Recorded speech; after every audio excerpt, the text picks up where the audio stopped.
Welcome to the channel guys, this is Prajwal, your producer and audio engineer from RaagSpire.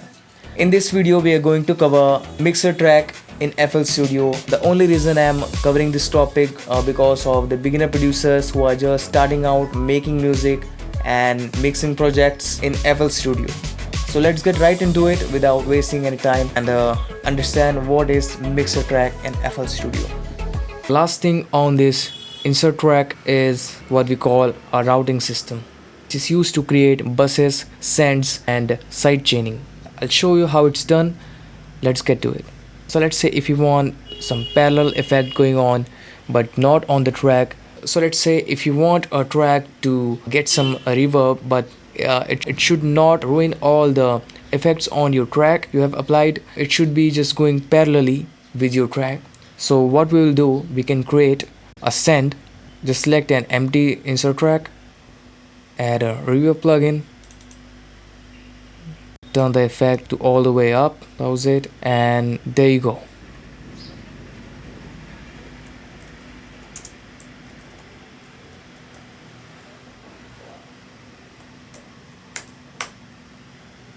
Now we have a reverb send separately from the track, so it will not affect the other effects you have applied on the instrument track. So let's try it. Now if you want a reverb on your instrument track, we have created a reverb send here separately on the new insert track, and let's select the instrument track you want to get reverb onto and click this arrow up here, and it will connect the instrument track to the reverb send track.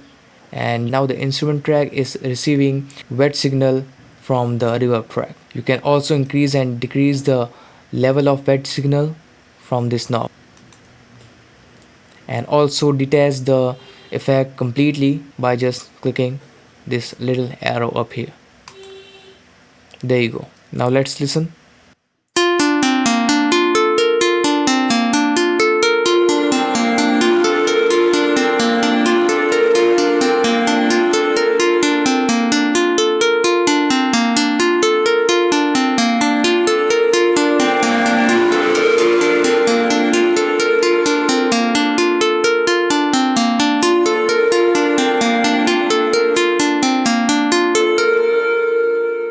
So that's how it works. The routing system also works to create buses. A bus is a group of multiple audio tracks like drums, vocal harmonies. You may want to group them into a single bus. So let's try. So I have created a vocal bus here, and I will assign my 3 audio samples to this bus. You can select multiple audio tracks by just pressing Ctrl plus Shift and left click. There you go. Now we have selected all the 4 audio samples and we are going to group them into one single bus. Just come here and right click on it and select route to the track and select route to this track only. So why I have not selected route to this track?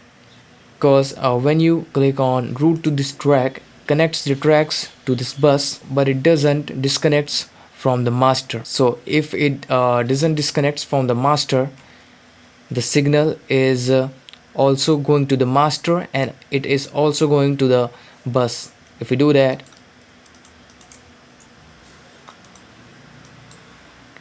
so you can see it is connected to the bus as well as it is connected to the master. So if we turn off the vocal bus, the signal is still going to the master bus, so you may be still hearing 4 samples.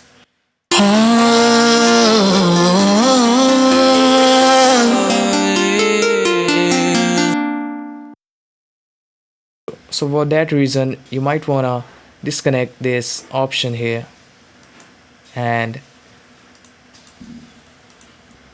select route to this track only, so it only connects to this vocal bus and no other channel. So now if I play and mute, it will mute the whole group of vocals.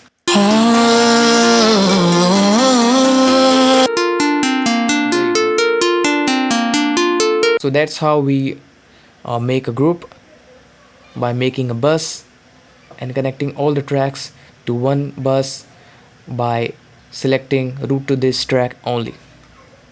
Now this routing feature is also used for sidechaining. For an example, if you want to sidechain kick and bass, you can just select the kick and go to the bass track and right click and select sidechain to this track only. And if you have multiple instruments to sidechain your kick with, you can just click on the kick and right click on whatever instrument you want to sidechain it with and select sidechain to this track and not sidechain to this track only. There are only one instrument you want to sidechain with, you can go with sidechain to this track only, and if there are multiple sidechaining tracks, then you can go with the first option which says sidechain to this track. And if you have already selected sidechain to this track only, you can just go again and select sidechain to this track, so it will work on multiple instruments when sidechaining. So this was it for the insert slot, and let's move forward to the plugin rack to the extreme right corner of the FL Studio window. Adding and trying an effect on your audio signal on your audio track, plugin rack is very helpful to arrange and stack all your plugins, also change the order effect wise to achieve the best sound possible. Now if you can see, the plugin rack includes 10 slots, so you can add total number of 10 effect plugins, saturation plugin, EQs, compressors, reverbs, delays, whatever effect you want to add to your instrument track. So let's say adding a EQ first on our vocal bus. Now we have added Fruity Parametric EQ2, and let's do some adjustments. Cut sub bass, boost some bass, and a little cut on the low mids, a push on the mids, and there you go. Now let's add a compressor. For the compressor I'm using Universal Audio LA2A. Let's adjust the parameters real quick, and let's add some saturation. For saturation I'm using soft tube saturation, which was free. Alright, so after adding these three tonal, dynamic and distortion effect on our track, let's see how we can arrange them. If you want to just toggle the sequence and the order, just point your cursor on this arrow and scroll your mouse. It will change the position of the plugin. You can always left click on it and click move down or move up. You can switch on and off from this green button here. Also you can delete this effect from here, and also you can replace any effect just like that, and you can also rename it according to your preference. And also you may color from this option here. There you go. Plugin rack also has a small EQ section at the bottom, so you can also tweak it for some quick and basic EQ enhancements. These are some parameters you can adjust with. So at the very top and the bottom of the plugin rack, you can see two slots saying none. The first upper slot is for the input, and the bottom slot is for the output of your audio. So for the inputs such as your mics, your guitars, you can just select it from here. So right now I'm recording from a mic. It will show the signal level of my mic from here. You can also add your connected guitars to the audio interface from here. For your output to the speakers, the output option from here. Mine is currently selected in the master, analog 1 and 2, which is left speaker and right speaker. So if you come to the left top corner just below this screen here, and you can see this arrow which have multiple options to work with your mixer track. and just beside it you can toggle this waveform option. So instead of the levels of your input, it will show you the audio, it will show you the signal in waveform.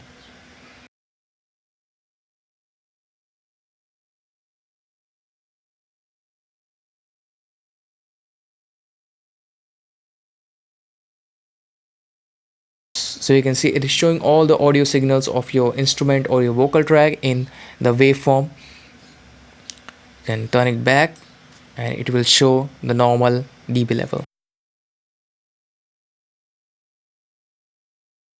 Now just beside it you can hide and unhide the stereo separation and merging option knobs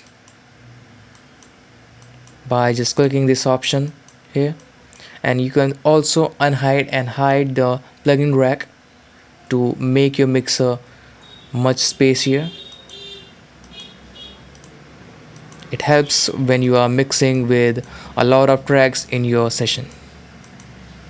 And you can also add tracks from here by just clicking this plus icon. It will add more and more tracks, up to 500 tracks.